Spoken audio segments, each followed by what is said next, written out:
Good evening, good morning, good afternoon, everyone. This is Dr. Juan Ramon Aviles Morales.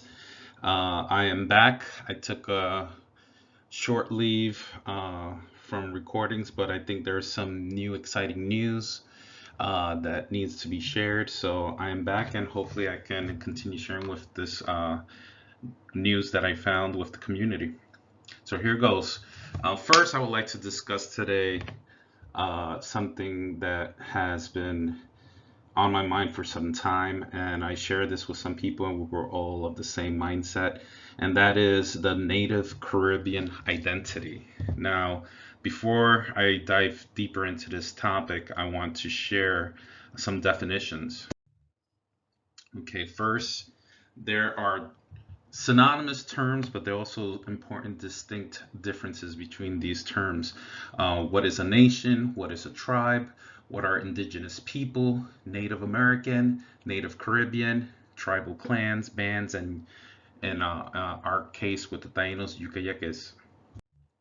Okay, first and foremost, I would like to define what is a nation.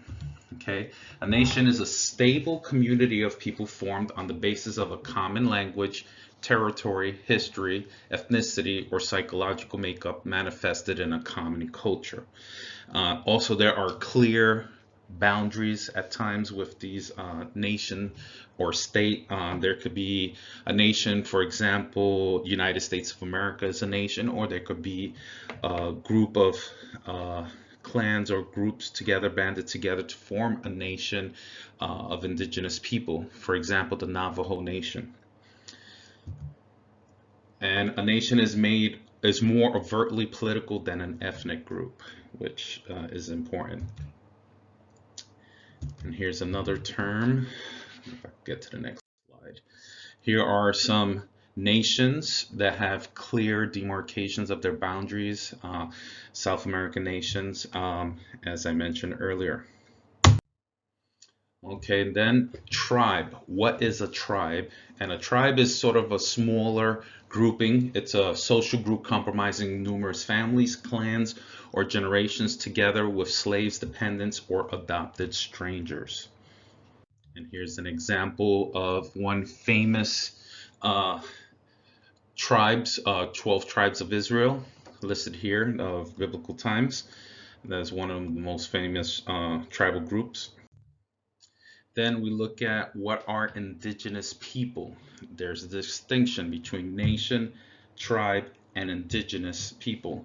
And indigenous people are ethnic groups who are the original or earliest known inhabitants of an area, occupied or colonized the area more recently, and maintain traditions or other aspects of an early culture that is associated with a given region. And I'm going to share some examples of indigenous peoples on the following slides. Again, I would like to point out there are similarities, and sometimes people use the terms interchangeably, but there are distinctions between a nation, tribe, and indigenous people. There are overlaps, but there are distinctions, and they're not the same terms. An example of indigenous people could be the Igbo tribe of Nigeria. They were one of the tribes. There are multiple tribes in Nigeria. There's the Igbo, Yoruba, and there are others that I can't think of at this moment, but these tribes make up the nation of Nigeria. Then there's the Navajo Nation of North America. They're also composed of tribes, or can be considered a tribe. Then there's the Aboriginal people of Australia, which are the indigenous people of Australia. Then there's the Dayaguita of northern Chile, indigenous group of South America. And the Ainu people of northern Japan are an indigenous group in that area. The Basque are considered indigenous people in northern Spain and in part of France. Their language is distinct. It's not of Latin base. It's actually considered more of closer to near the Asian continent, one of those linguistic ties. Uh, and they're a distinct group within Spain who were there before the Visigoths and Vikings and other groups, Germanic groups, moved into Spain. And here are some flags representing the different groups that I mentioned. And what is a Native American? Another term they use is First Nation. And these are members of any of the Aboriginal peoples of the Western Hemisphere. And the term often connotates only those groups whose original territories were in the present day Canada and the United States. And that's a distinction that we need to be aware of. So here we have maps of North America and South America. I know Mexico is cut off from this map, but on the next map, I have it included with Central America. So here we can see the different indigenous populations distributed throughout the both continents. And there are many different indigenous groups to the area, and it has changed throughout time. On the next slide, we see Central America and Mexico, and there are multiple groups. If you look at the Caribbean basin alone, there are over 200 different tribal groups within the Caribbean basin, and I'll get to that in a moment. So what about the Caribbean? Okay, first and foremost, what is the Caribbean? What are the countries that are part of the Caribbean, and what is it geographically? And it's geopolitically, the islands of the Caribbean or West Indies are often regarded as a subregion of North America, though sometimes they're included in Middle America or left as a subregion of their own. I make the point that the Caribbean itself is a separate region. I think culturally, there's a lot that we share in common in the Caribbean. We are speak similar languages, whether it be Spanish, English. There's also Dutch parts and French. So here's the Caribbean region, and there we can see it includes parts of Mexico, Belize, Honduras, Nicaragua, Costa Rica, Panama, Colombia, Venezuela, Guyana, and then we have multiple island groups, too many to mention, but and Cuba. And really, the United States is not really in the Caribbean region, actually, with the exception of Puerto Rico, U.S. territory, and the Virgin Islands are really where the United States enters on the Caribbean region. So here's a listing of all the different countries within the Virgin Islands, being one of the last groups mentioned in this list. So these are all the countries, and there are some that might not geographically be in the area, but are included because of political and cultural ties to the region. One being Suriname is also considered not geographically part of the Caribbean, but does have ties to other nation states there and is usually included as part of it. So what are the distinctions between a Native American and Native Caribbean? Like I mentioned earlier, there are similarities, but I just want to point out politically, the Native Caribbean populations were the first to encounter the European colonizers, and some examples include the Tainos,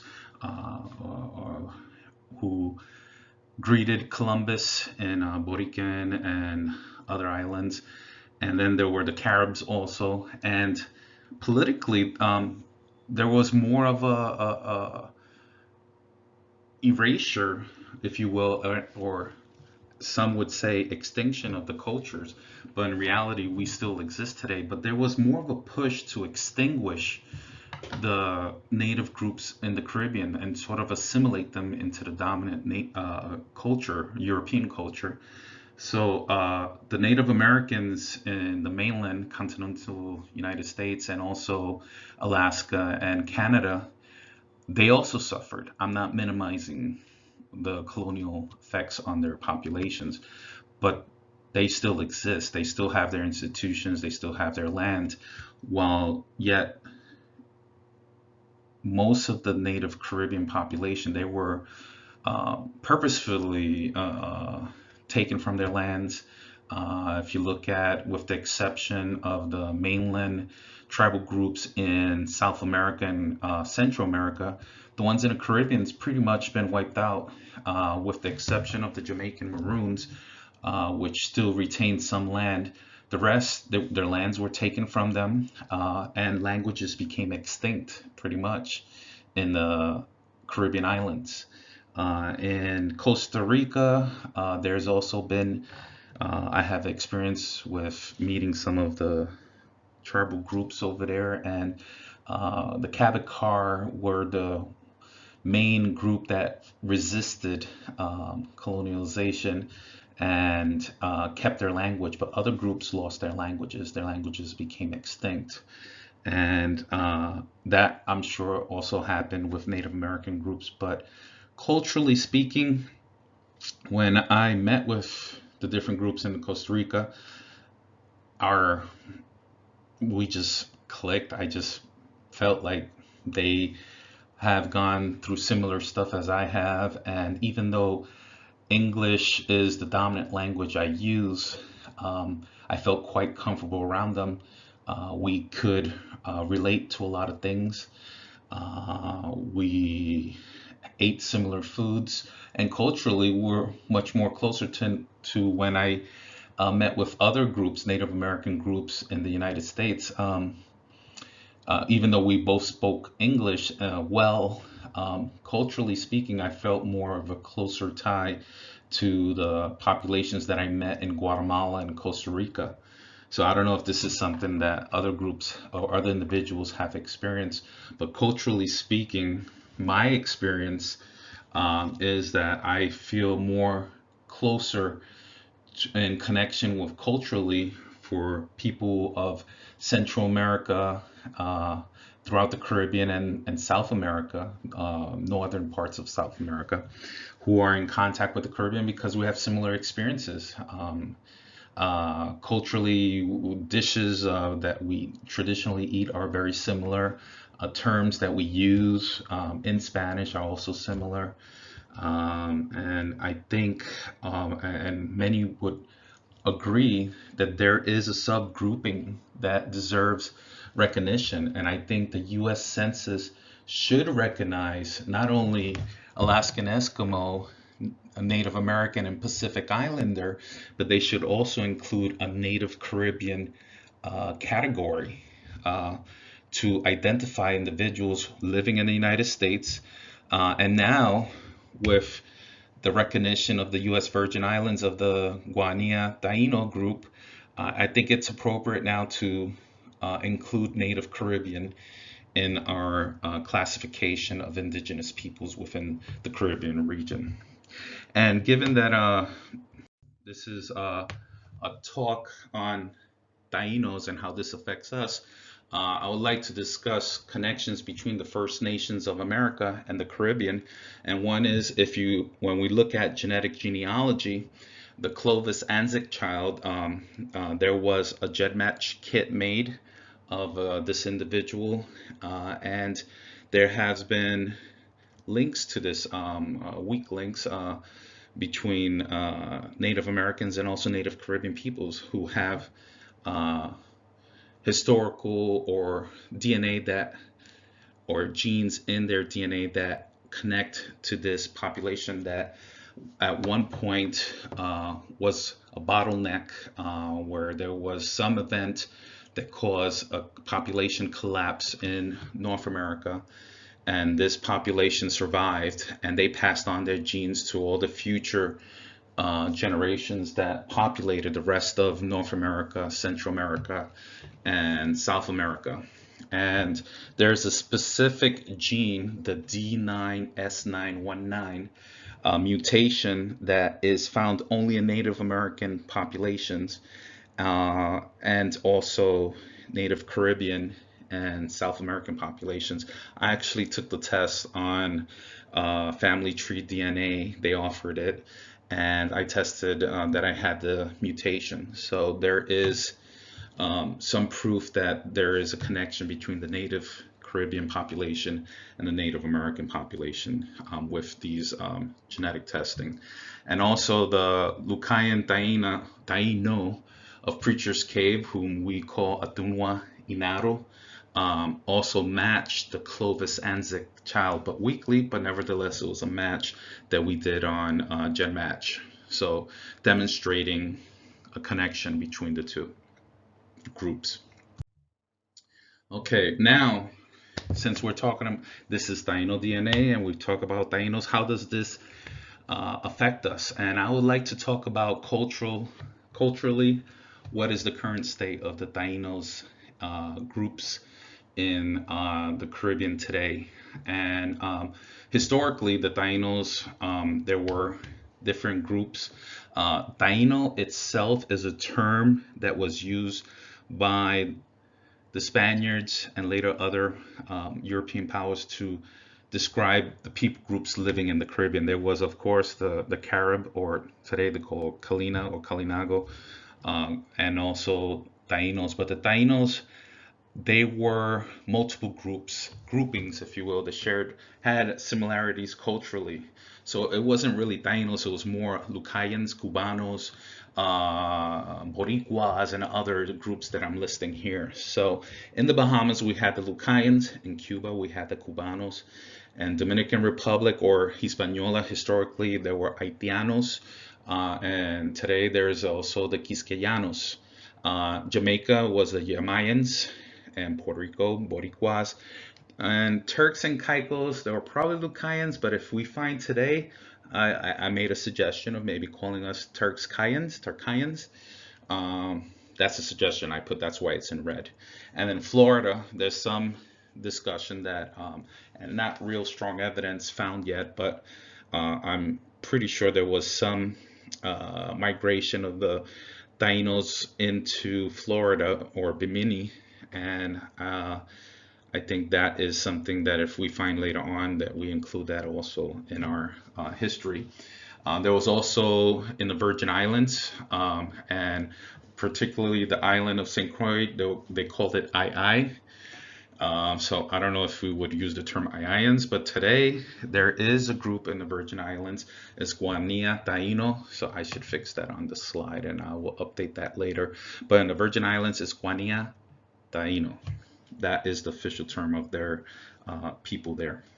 And in some studies from the Reich, Dr. Reich study, there was mentioned that there were Taino or people related to the Tainos in Curacao.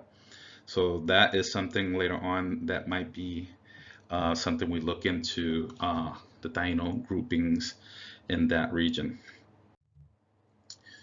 Today, there has been a lot of migration, and I am including areas from the diaspora that had populations of Taino groups for a century or more. So New York, New Jersey, Rhode Island, Florida, California, and Hawaii are areas that have groupings of Taino groups there for over a century. And I think it's important that we do not ignore this historical truth, or if you will, of other areas that now have Taino groups that merit representation. And there are also now other islands that contain Taino diaspora. There was some mention, I spoke with a researcher that said that there were stones found in Puerto Rico from other islands. So Martinique being one of them. So that is something that we need to explore and look into. So let's make some distinction on what we talked about. I would suggest that the Tainos be looked at as a nation group uh, with multiple tribes. We're just not just one group. There are multiple subgroups within this category of native Caribbean people who would be considered descendants of the Tainos. I myself identify as Boricua. I am a Taino Boricua who belongs to the YUKAYEKE of Higuayagua. Now, Higuayagua is a grouping of Yukayekes, and it's almost sort of like a tribal clan, if you will. It's difficult to name or categorize these groupings because there's a lot of overlap. So what one might see as a Yukayeke may also be as a larger entity and beyond, being multiple coalition, and I'll get into that in a moment. So that's where I identify. I'm Taino Boricua of Higuayagua. Currently in the Bahamas, I have done research. I have contacted the museum there. I've contacted multiple individuals, and there is no active Yukayeke within the country of the or the borders of Bahamas at this time. In Cuba, there in eastern Cuba in particular, near Guantanamo, area of Baracoa, there is a family group called the Ramirez-Rojas family, headed by Cacique Panchito, who Dr. Jose Barrero wrote a very interesting book about, is where multiple studies were done and books written on this family group that resisted complete assimilation and retained many cultural historical practices within the family, and are something that a group that we need to maintain in contact with, and I believe they should be part of a larger council in the future, which I will get into. But the Ramirez-Rojas family of Eastern Cuba are a notable family group of descendants of the Tainos. In the Dominican Republic, there are multiple groups active. One is Higuayagua, is trying to form an active Yukayeka there. It's partly active at this point, but there are other groups, and I apologize if I don't name them because in my search I couldn't find all of them. I'm sure there are others, but that's currently what's going on, and there's some resistance to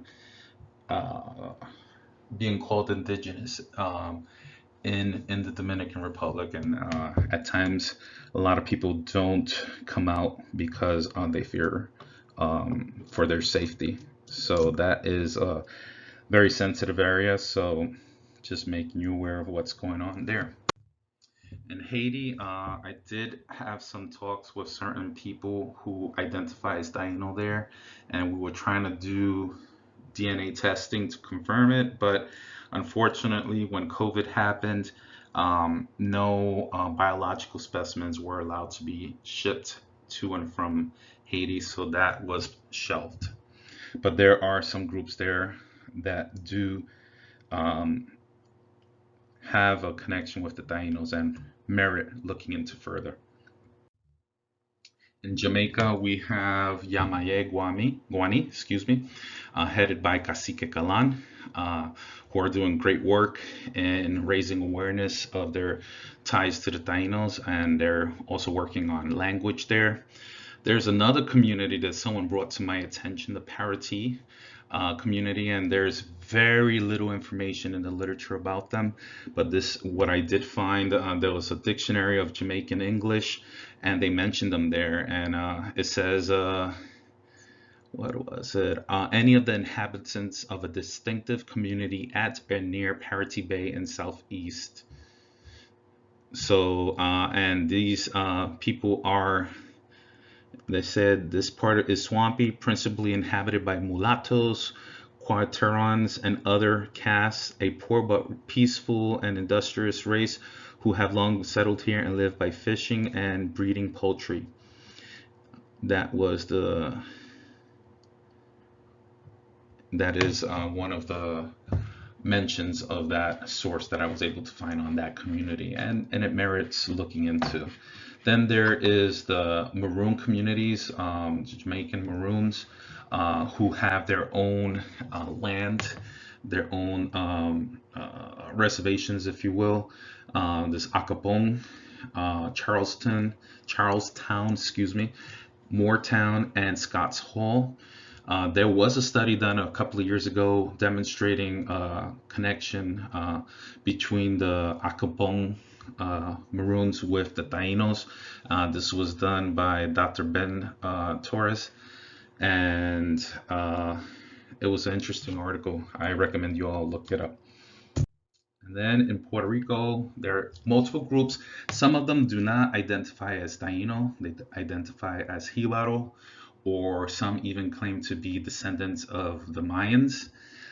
It was hard to get them all classified or find. There are multiple groups, and I apologize if I don't list them here. It was hard to find them, but the two biggest ones that we're able to find and identify is Guatumacu Boriken and the descendants of Puerto Rico's First Nation. These are the two groups that are active. Guatumacu tends to hold ceremonies in the island. They're known for their dances, and they also are branching out into the mainland now. Descendants of Puerto Rico's First Nation is headed by Dr. Richard Peralta, who has written multiple books on the Taino language and their history. And then we have the YUKAYEKES in the United States. We have in the mainland, there's the United Confederation of Taino People. There's Higuayagua, and now Guatumacu also it has a presence there. And these are some, and this is not an exhaustive list of all the YUKAYEKES. There are multiple ones. So, and I apologize in advance if I did not list them. It was not done intentionally. There is the Hatibonico Taino tribe of Boriken that is based out of Vineland, New Jersey. The Sivuko Bayamon clan, I believe, if I'm not mistaken, they were in Rhode Island, or rather in the New England area. Taino Yukayeke Yayaguayliara, based out of New York. And Bohio Atabe and Manicato, which is in Pennsylvania. And there are others, and I again apologize if I did not list them. Turks and Caicos, currently no Taino Yukayekes there. The Virgin Islands. Now this is something that merits a lot of attention, and I will create a separate recording just on this event, but I'm going to mention it here. They have been given official recognition by the government of the U.S. Virgin Islands. Cacique Phillips, listed, shown on the right, she is a Taino chief who pushed for recognition. They're under the United Confederation of the Taino Peoples. Much respect, much love. I am so excited for what the work they have done, and I publicly say this to everyone so they can hear. I think we need to support them and help them in going further on this journey. This is a time for us to unite together, and hopefully we can achieve this also in other areas. And I'm gonna show you here the document where the governor, and there's some history, and I will discuss this again in another PowerPoint on another time, but here's the proclamation. There's 2 pages, and here it is. They were recognized, and that is a great achievement, and I think that's something to be, all of us to be proud of. What do I suggest? I suggest that we all come together, all different areas where the Tainos are found, come together and form a council, a Taino council with representatives of all these areas, and for us to work together as a nation to address issues that commonly affect all of us and come together as a cohesive group and work together. There's a lot of division. I think we could move forward, and I make an invitation publicly to all the groups. Whoever wants to work, we can come together. I have friends in the Lumbee community here in North Carolina, where I'm based out of, and we could come to a neutral territory and all just sit down, have a ceremony, and try to bring unity. And just all of us to come together under one roof and speak and move forward and try to form a government that is representative of everyone in a fair and equal manner. And if you're all willing, reach out to me. You can reach me on my email, juni711 to anyone who wants to reach out to me. All right, and wish you all luck, and thank you for listening. And again, if you enjoyed this talk, I suggest you all to sign up to our YouTube channel. Follow us. We could appreciate all the support. All right, thank you. Have a great day.